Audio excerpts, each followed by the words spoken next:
하나님의 말씀에 이 생산성에 대한 다각도의 말씀이 많이 등장합니다.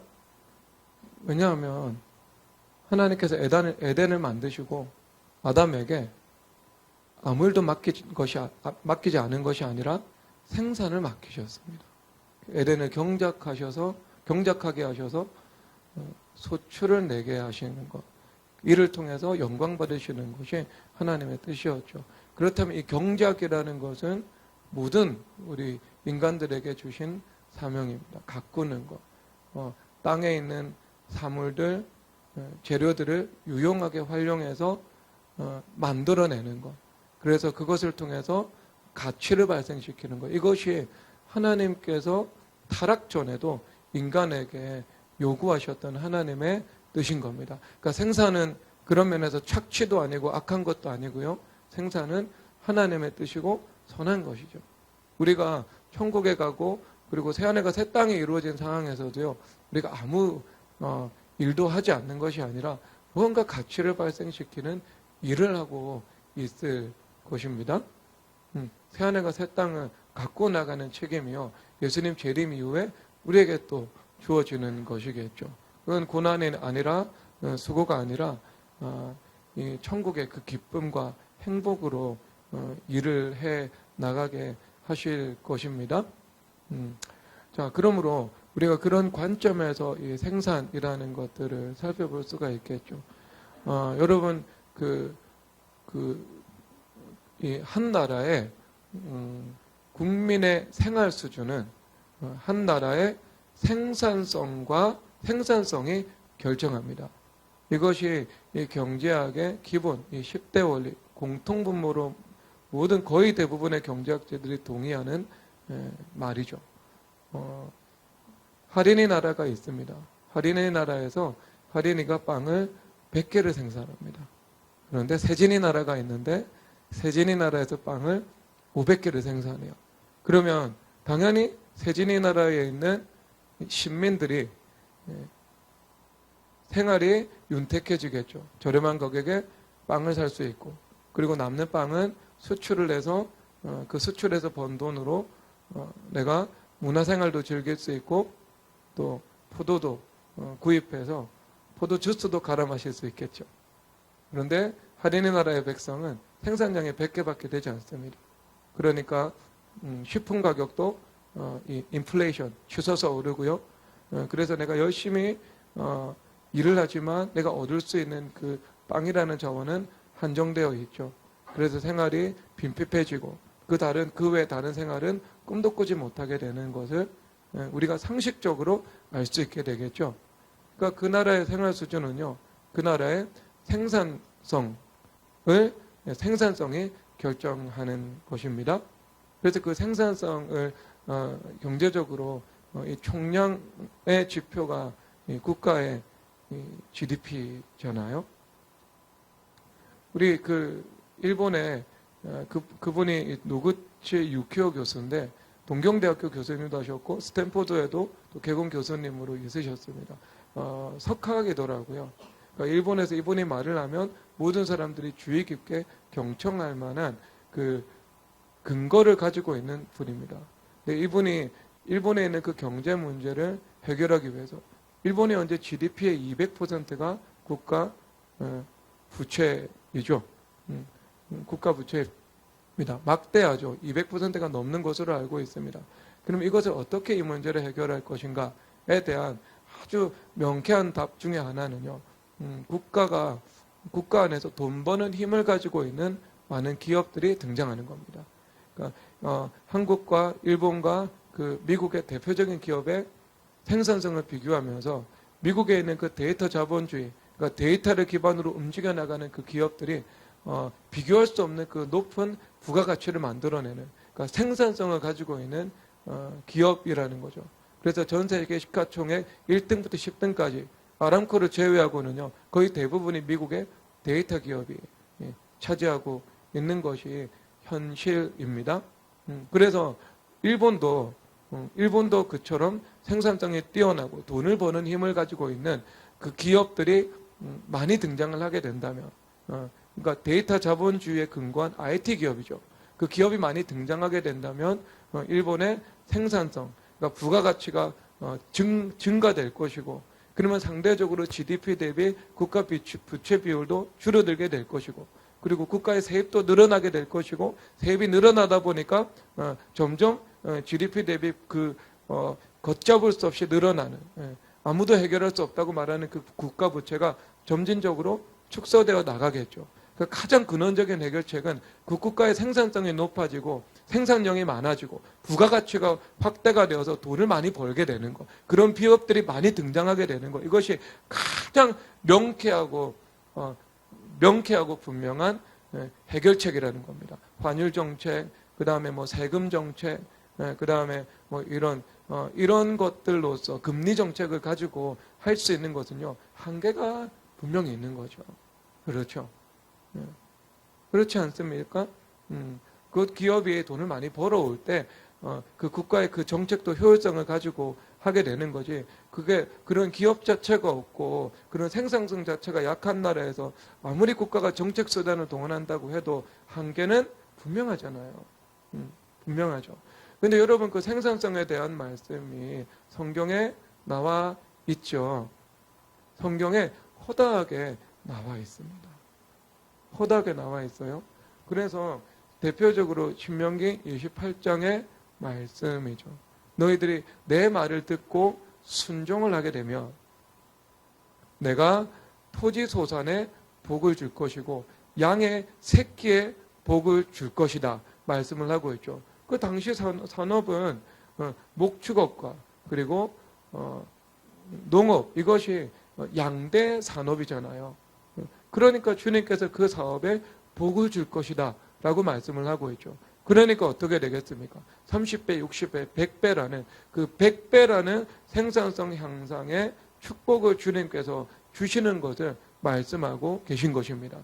그래서 아브라함은 애굽으로 떠났지만, 세상으로 돌아갔지만, 이삭은 기근의 때 애굽으로 돌아갈 수밖에 없는 상황에 놓여 있었습니다. 그런데 애굽에 돌아가지 않고 하나님의 말씀을 듣고 순종하죠. 그랬을 때 그 기근의 땅에 머물러 있었는데, 기근이라는 것은 토지의 그 생산성이 극도로 저하된다는 거죠. 그렇죠. 일반적인 생산성도 나오지 않고 마이너스 성장의 그 경제 불황, 공황 상태가 그 지역 전체에 이루어진다는 것을 말하는 겁니다. 그런데 그런 대공황의 시대에 이삭의 산업은요, 100배 성장하게 되는 비약적인 생산성 향상에 복을 받았다 말씀하고 있는 것입니다. 그렇죠, 여러분? 그 복, 순종할 때 하나님께서 그 땅에 복을 주시는 것. 여러분, 그것만 있는 것이 아닙니다. 신약에서도 그 말씀이 있죠. 그렇죠? 신약에서도 마태복음 13장과 누가복음에서 말씀을 하고 있잖아요. 씨 뿌리는 비유를 말씀하고 있잖아요. 길가에 씨가 뿌려지고, 그 다음에 돌짝밭에 씨가 뿌려지고, 가시덤불이 있는 곳에 씨가 뿌려지고, 좋은 땅에 씨가 뿌려지잖아요.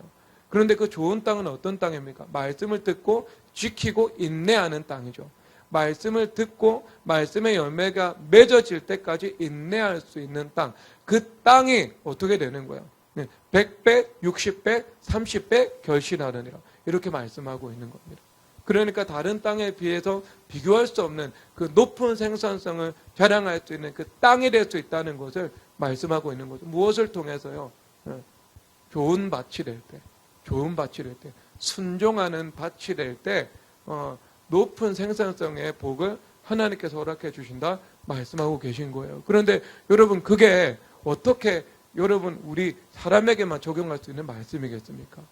예수님께서 땅의 유비를 가지고 오셔서 비유를 삼으셨죠. 그런데 이게 어떻게 사람의 마음에 관한 이야기라고 한정할 수 있겠습니까? 그렇죠. 그것은 서로 연동이 되어 있는 것이고요.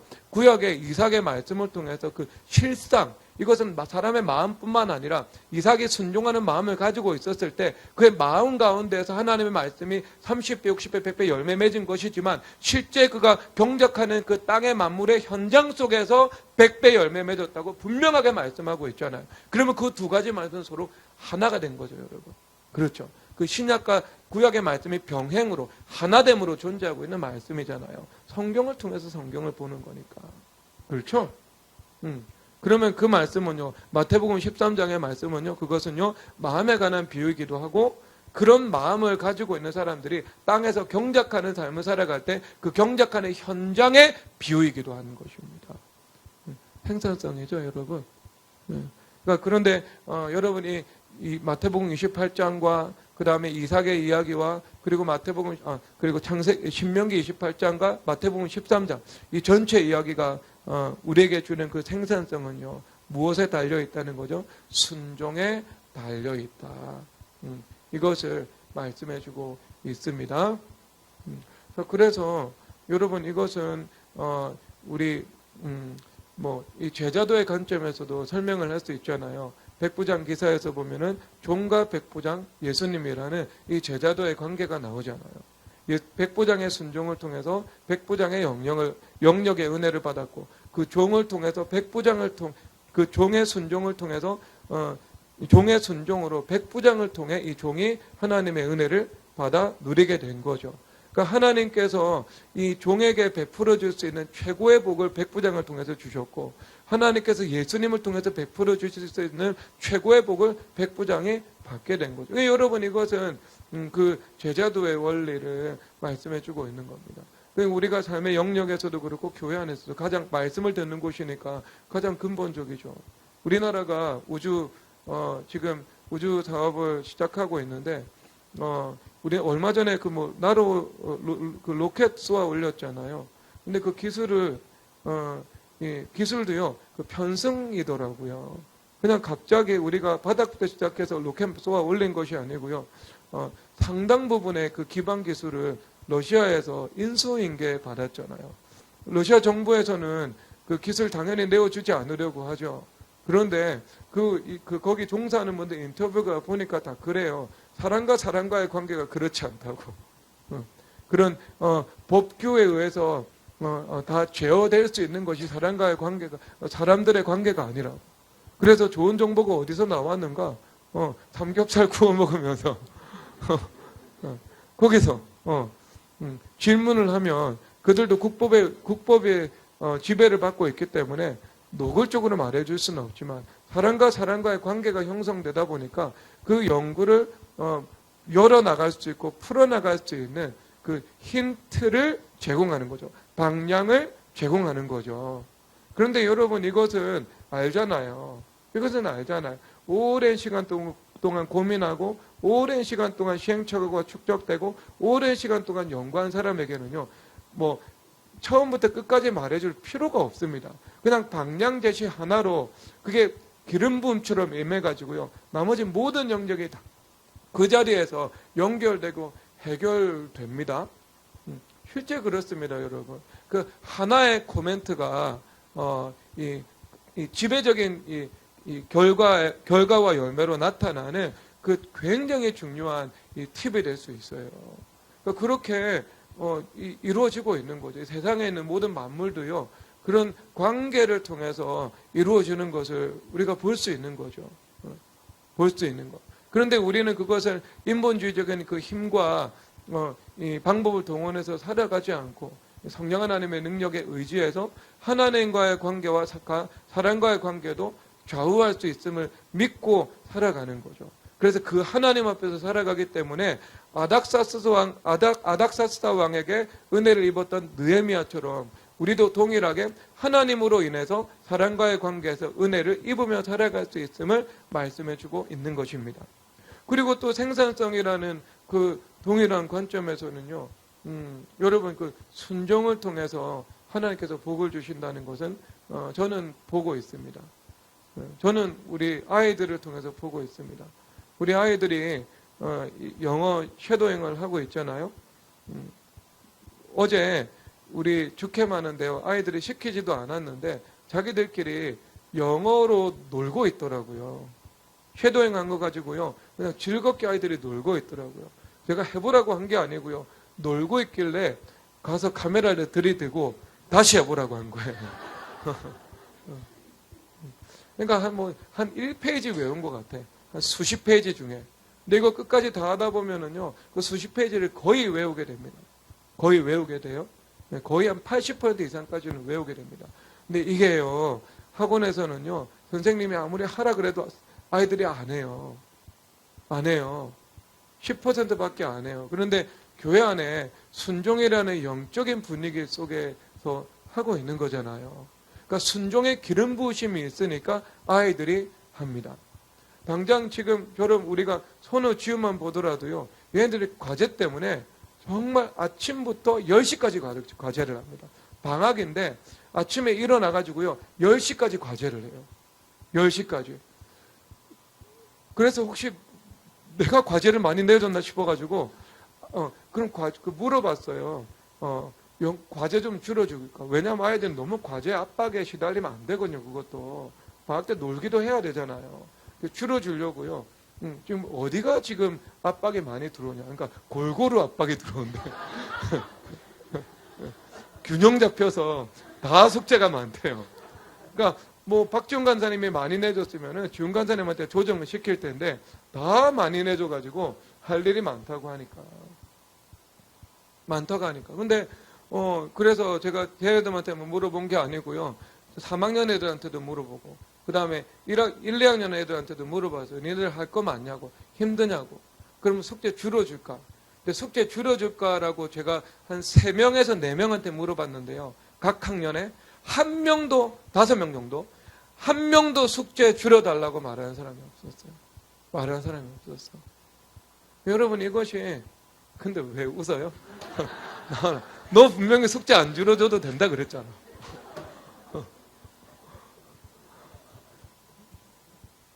외교적 발언이었어?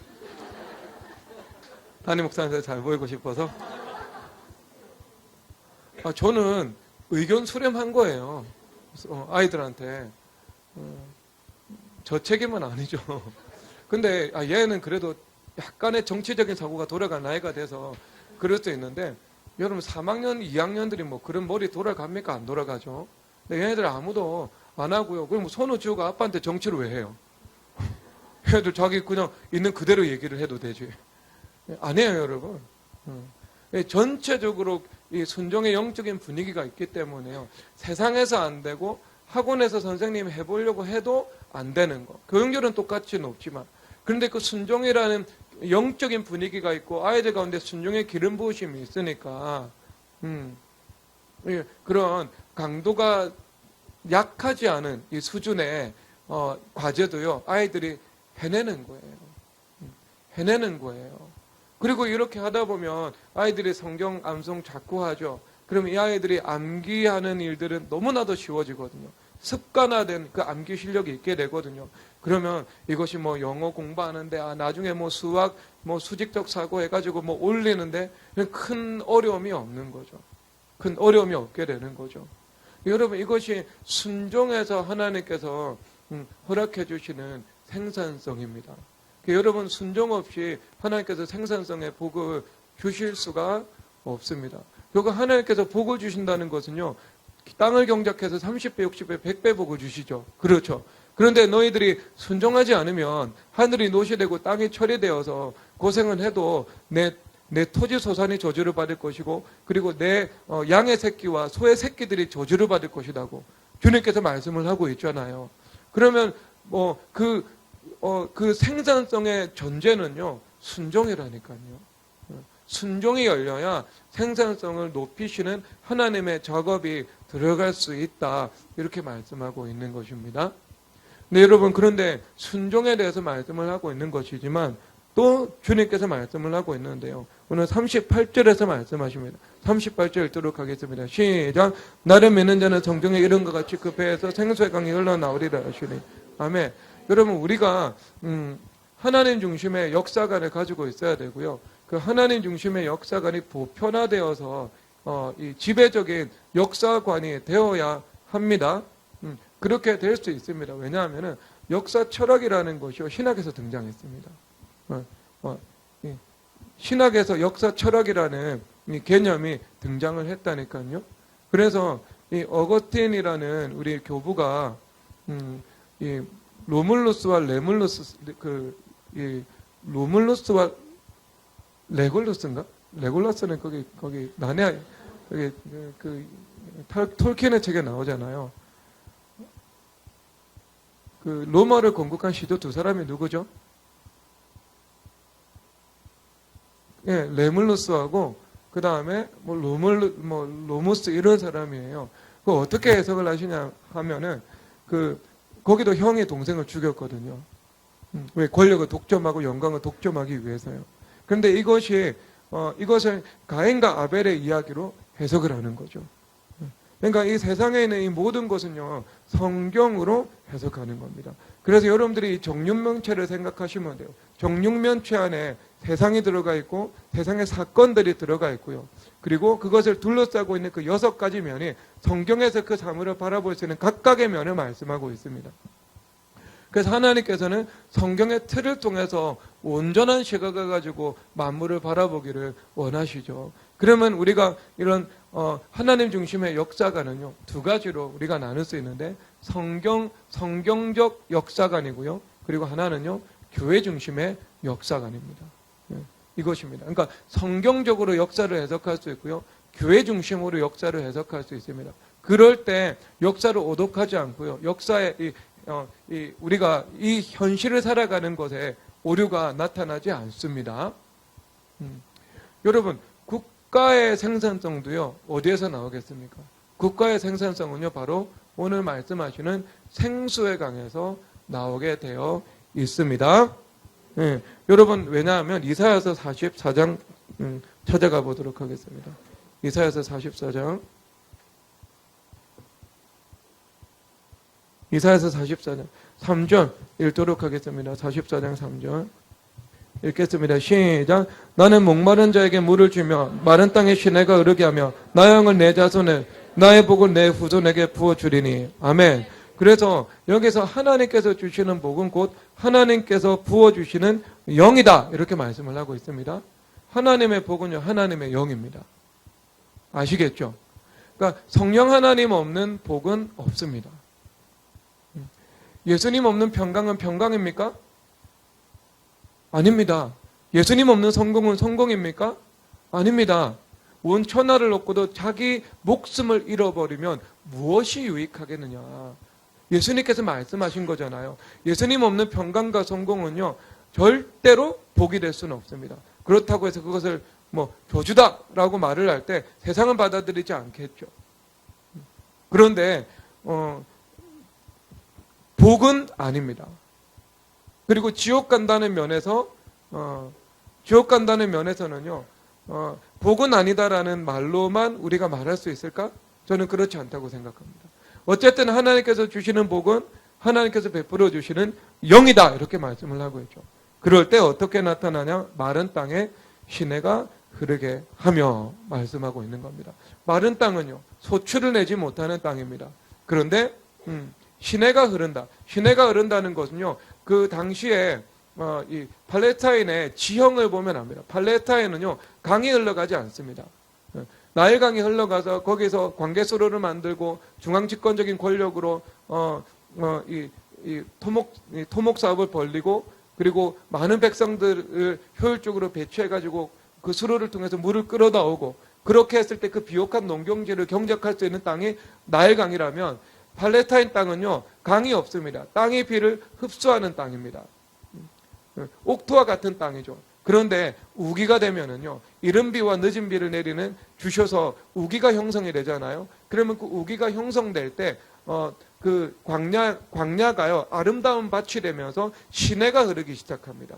그래서 이른 비와 늦은 비가 왔다, 시내가 흐르기 시작한다. 그러면은 이제 그 땅 30배, 60배, 100배 열매 맺는 젖과 꿀이 흐르는 그 가나안 땅이 그 실체로, 그 본연 그대로 드러나게 되는 거죠.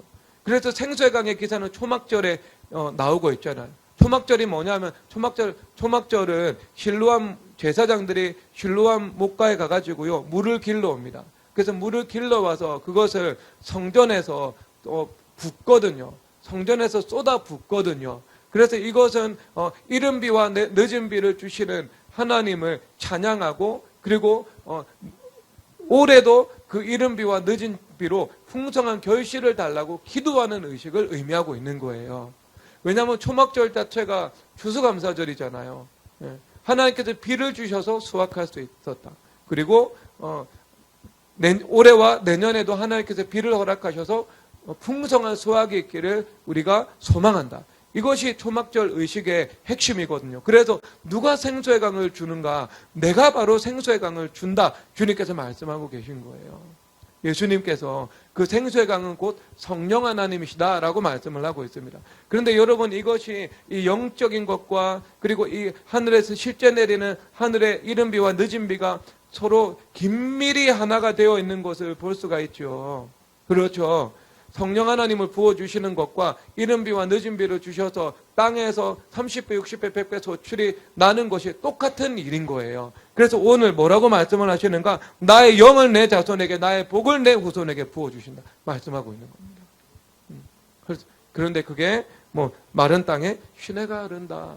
그것은 이제 생수의 강이 흘러가서 성령 하나님의 생수의 강이 이 땅에 풍성히 흘러간다. 이것을 말씀을 하는 것이고, 이른 비와 늦은 비가 내려서 너희들이 풍성한 소출을 거둘 수 있게 된다. 이 두 가지를 함께 말씀을 하고 있는 것입니다. 그래서 여러분, 이사야서 31장 가보도록 하겠습니다.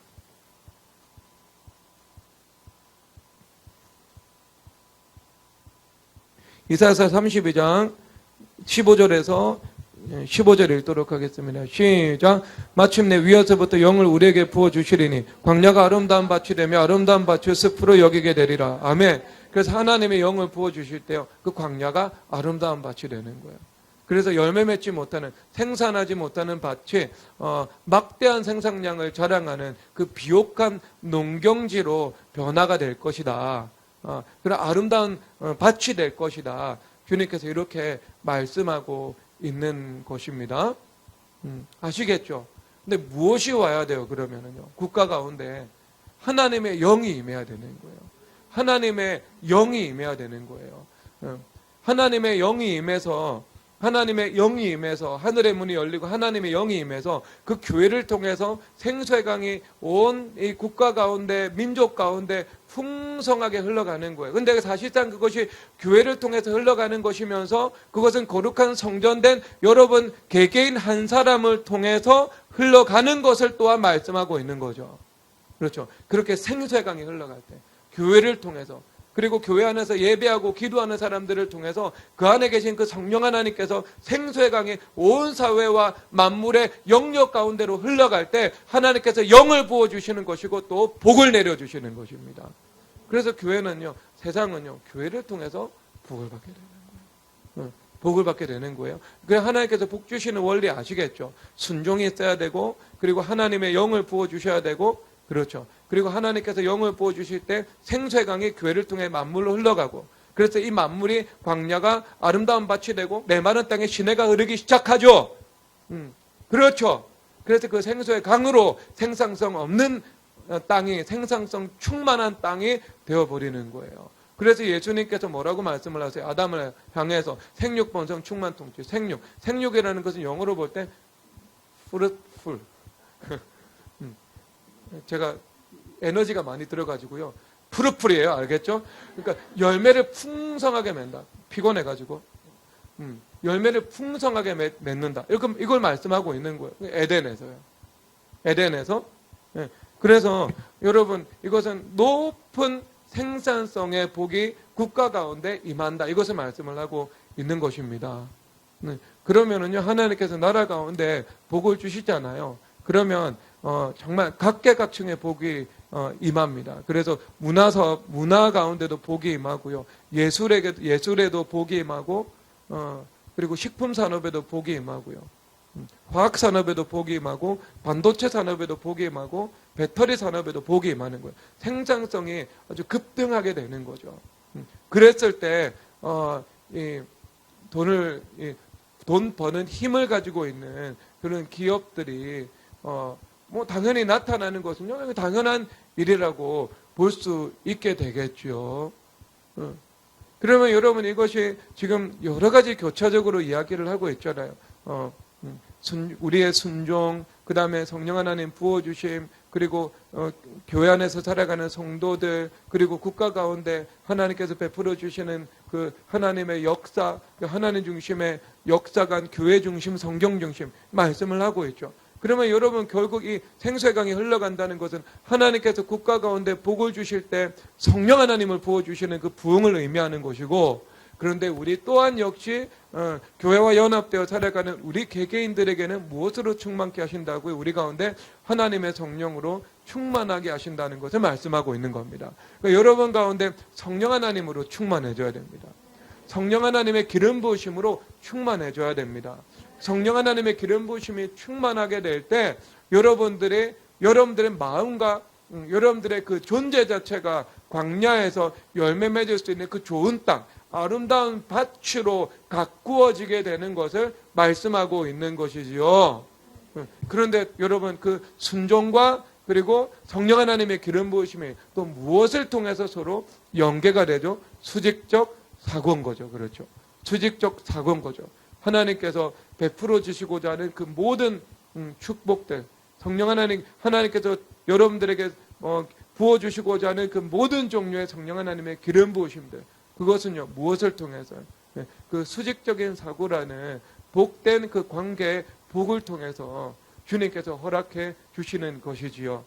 그래서 교회 안에서는요 하나님의 말씀과 마땅히 합당하고 바른 관계를 맺게 되는 것입니다.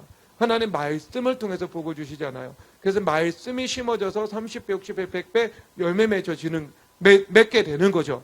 그러면 당연히 여러분들이 하나님의 그 말씀과의 복된 관계를 맺게 되는 것. 여러분 이것이 순종과 성령 하나님의 기름 부으심의 그 통로가 연계가 되는 것이지요.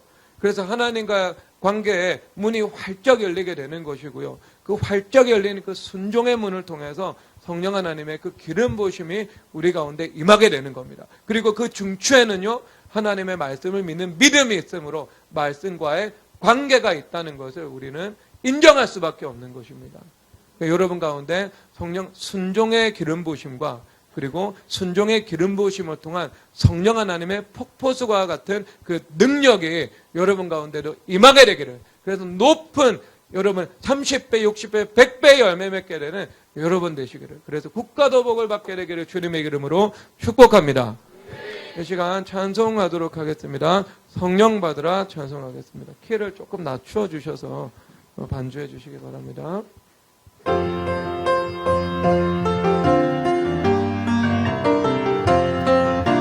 성령 받으라 성령 받으라 예수 내게 말씀하셔서, 성령 받으라 성령 받으라 예수 내게 말씀하셔서, 할렐루야 성령 받았네 나는 성령 받았네, 할렐루야 성령 받았네 나는 성령 받았네, 능력 받으라 능력 받으라 예수 내게 말씀하셔서, 능력 받으라 능력 받으라 예수 내게 말씀하셔서, 할렐루야 능력 받았네 나는 능력 받았네, 할렐루야 능력 받았네 나는 성령 받으라 성령 받으라 성령 받으라 예수 내게 말씀하셔서, 성령 받으라 성령 받으라 예수 내게 말씀하셔서, 할렐루야 성령 받았네 나는 성령 받았네, 할렐루야 성령 받았네 나는 능력 받으라 능력 받으라 능력 받으라 예수 내게 말씀하셔서, 능력 받으라 능력 받으라 예수 내게 말씀하셔서, 할렐루야 능력 받았네 나는 능력 받았네, 할렐루야 능력 받았네 나는 지혜 받으라 지혜 받으라 지혜 받으라 예수 내게 말씀하셔서, 지혜 받으라 지혜 받으라 예수 내게 말씀하셔서, 할렐루야 지혜 받았네 나는 지혜 받았네, 할렐루야 지혜 받았네 나는 지혜 받으라 지혜 받으라 지혜 받으라 예수 내게 말씀하셔서 지혜 받으라 지혜 받으라 예수 내게 말씀하셔서 할렐루야 지혜 받았네 나는 지혜 받았네 할렐루야 지혜 받았네 나는 지혜 권세 받으라 권세 받으라 권세 받으라 예수 내게 말씀하셔서 권세 받으라 권세 받으라 예수 내게 말씀하셔서 할렐루야 권세 받았네 나는 권세 받았네 할렐루야 권세 받았네 나는 권세 받으라 권세 받으라 권세 받으라 예수 내게 말씀하셔서 권세 받으라 권세 받으라 예수 내게 말씀하셔서 할렐루야 권세 받았네 나는 권세 받았네 할렐루야 권세 받았네 나는 권세 받았네